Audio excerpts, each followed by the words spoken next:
શહેરના જ યુવાનોને એએમસીના જેકેટ પહેરાવીને સફાઈ કામ કરાયાનો આરોપ લગાડવામાં આવ્યો હતો।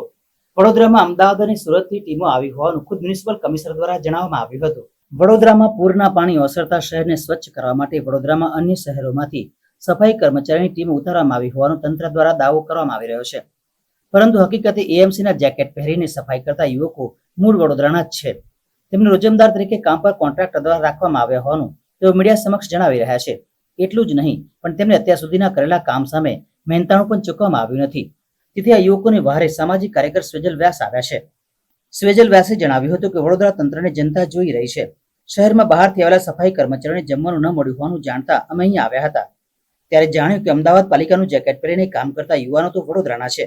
મને જોતા જ કોન્ટ્રાક્ટર ભાગી ગયો। કોન્ટ્રાક્ટરના માણસને પૂછ્યું કે આ લોકોને પ્રતિ વ્યક્તિ કેટલા રૂપિયા આપશે? તેણે કહ્યું રૂપિયા 3000, પરંતુ યુવાનોને તેમાંથી માત્ર રૂપિયા 500 જ મળવાના છે। વચ્ચેના પૈસા કોણ ખાશે? આવા 300 યુવાનો છે। 100% સાચી વાત છે। જે કોન્ટ્રાક્ટરો આ હતા એમે આ યુવાનોને એવું કીધું છે કે તમને પરમાનન્ટ અમે ભરતી કરીશું। ભરતીના નામ પર આ યુવાનો નોકરીયાત છે। નોકરી ધંધા છોડીને અમદાવાદ આજવા વોર્ડ નંબર 5માં એમને કહે છે તમને ભરતી કરીશું। વોર્ડ ઓફિસમાં બોલાવીને આ વાત કરાવવામાં આવી છે। એટલે આ તદ્દન ભ્રષ્ટાચાર છે। આ લોકોની સાથે સફાઈ કરવા માટે પેડો ખવડાવીને એમનું કામ કરવા માંગતા હતા, પરંતુ આ ખોટું છે। અત્યાર સુધી તો મગરની ચામડી જેવા હતા, પણ હવે તો આ ડાયનોસોરો આવી ગયા છે વડોદરામાં, એવું લાગે છે। આ રીતે યુવાનોના ભવિષ્ય સાથે ચેડા ના થવા જોઈએ। કઈ નહીં, ભરતીનું નામ લઈને કામ પર લગાવ્યા હતા, પછી બપોરે ખબર પડી કે એવું કંઈ છે જ નહીં, અને એવું કહેવાડ્યું ન્યૂઝવાળા આવ્યા તો કે કહેજો કે અમદાવાદથી આવ્યા છે। એટલે અમે કીધું અમે વડોદરાના તો અમદાવાદનું નામ નહીં લઈએ। એ રીતના થોડી મગજમારી થઈ ગઈ પેલા એમની સાથે, જે કોન્ટ્રાક્ટર હતા એમની સાથે થોડી મગજમારી થઈ ગઈ। એટલે પછી એમની જોડે અમે ના પાડી દીધી।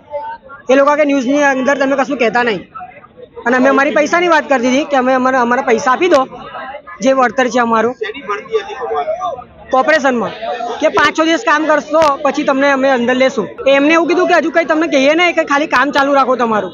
એટલે અમને ડાઉટ થયો, એટલે અમે પછી ના કામ બંધ કરી દીધું બપોરે 2-2:30 વાગે। એટલે અમે કામ બંધ કરી દીધું, બસ 500 રૂપિયા। આ કામ બામ કરાવી લીધું, બધું પતી ગયું તો કે આ પૈસા ના મળે તો કોની કને પૈસા લેવાના? આ બેને ના કીધું કે ભરતી થાય છે, તો અમે દોડી ગયા તો ભરતી થાય છે, તો મહાવીર હોલ ગયા તો કઈ ભરતી નહીં, તો પછી આ બધા આ બાજુ આવ્યા 16 નંબરની ઓફિસ છે।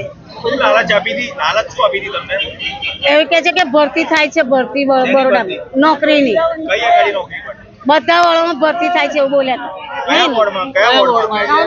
9 નંબર કાયમની નહીં કે ભરતી થાય છે એવું કીધું, કાયમની નહીં કીધું।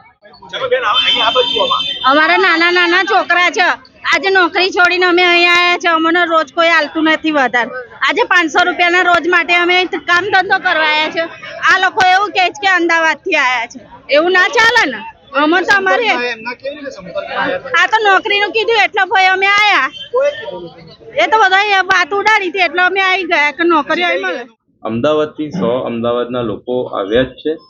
બાકીના 100 થી 150 જે લોકો છે એમને કોઈ એજન્સીએ અહીંના યુવાનોને હાયર કર્યા છે।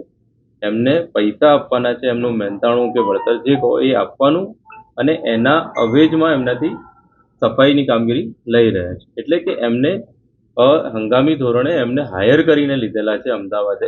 એવું નથી કે વડોદરાના યુવાનો અમદાવાદની કોઠી ભરીને, એ ટેકનિકલી અમદાવાદ મ્યુનિસિપલ કોર્પોરેશનના જ હંગામી કર્મચારીઓ ગણાય, કારણ કે અમદાવાદ મ્યુનિસિપલ કોર્પોરેશનને જ એમને એમના કોન્ટ્રાક્ટર વતી હાયર કરીને અહીંયા આપણી મદદમાં મૂક્યા છે।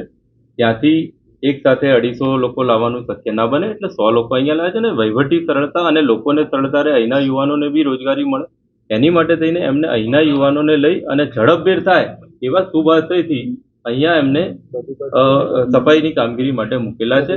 એ અમદાવાદ કોર્પોરેશને હાયર કર્યા છે, એટલે અમદાવાદની એમણે જે એપ્રોન જેવું કહેવાય એ પહેરીને એમણે કામગીરી કરી છે, બીજું કોઈ વાત નથી। એમની બીજી રજૂઆત એવી હતી કે એમને કંઈ મહેનતાણું કે એના ઇસ્યુ છે, એવા ઇસ્યુ છે તો અમે બેઠા છીએ। વડોદરા મ્યુનિસિપલ કોર્પોરેશન એના સહયોગમાં છે। એમને આવવા જવાના ખાવાના પ્રશ્નો હોય તો એ પણ અમે સોલ્વ કરી આપશું। અને બીજું, અમદાવાદ મ્યુનિસિપલ કોર્પોરેશનના જે કોન્ટ્રાક્ટર ભાઈએ એમને રાખ્યા છે એમને પણ અમે પૂછી લઈશું, અને એમના તરફથી કંઈ બી ચૂકવવાનું બાકી હશે તો અમે એડવાન્સમાં પણ એમને ચૂકવાવી દઈશું।